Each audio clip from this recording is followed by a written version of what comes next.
Welcome to Medicraft's BDS Express. In today's class, we'll be seeing this surgery question. So this question is quite interesting and this was asked in the year 2024.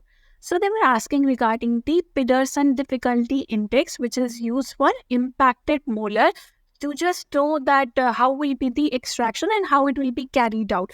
So basically it tells the difficulty level. Options given were 4, 6, 8 and 3 and this was the image given.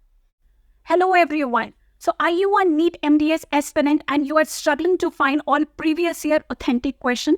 What if I tell you that you will get everything in just one book? My book is out on Amazon and Flipkart. Just check the video for description. It contains all the solutions along with the reason to rule out for your convenience.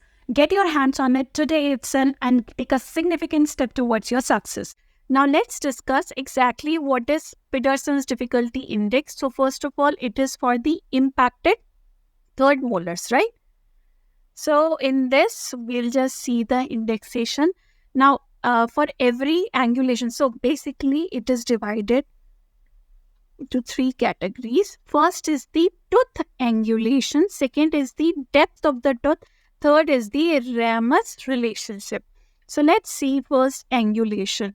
So in angulation, tooth can be mesioangular, distoangular, it will be inverted, horizontal, all those things. So if your tooth is mesioangular, like how it was given in this, so this is mesioangular, number 1. So the number given to that is 1. For horizontal or transverse, 2.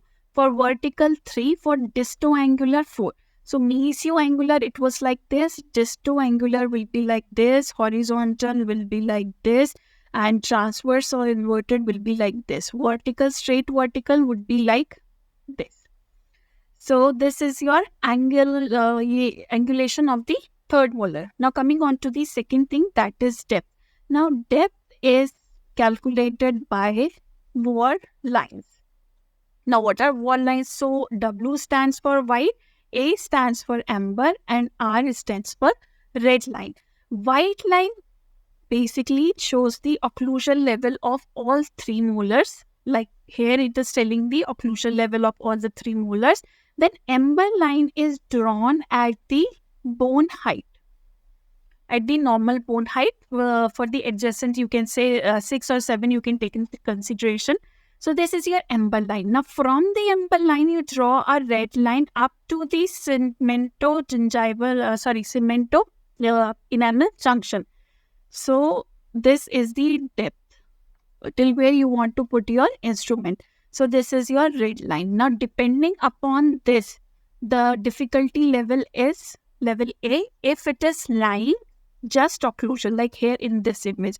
But in this image it is lying slightly below, so we are considering it as level B.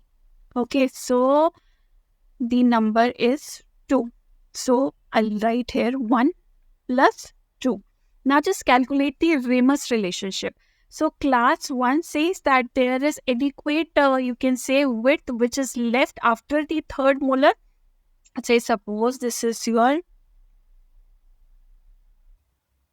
and you can say this is your second molar and this is your impacted molar and there is this. If there is this much space, sufficient space after that, then this is your class 1. If there is no sufficient space, then it is class 2.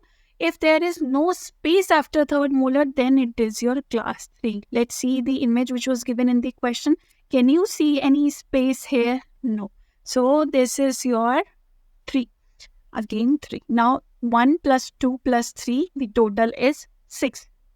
So 6 is the correct answer. I hope I was clear and I was simple enough so that you can get this concept. So Pedersen difficulty index, you should know how to calculate. First of all, you should know the angulation of the tooth. Secondly, you should know the depth of the tooth. Thirdly, you should know the ramus relationship, right? Calculating all these, you will get this range and the difficulty index is 6 for this given image.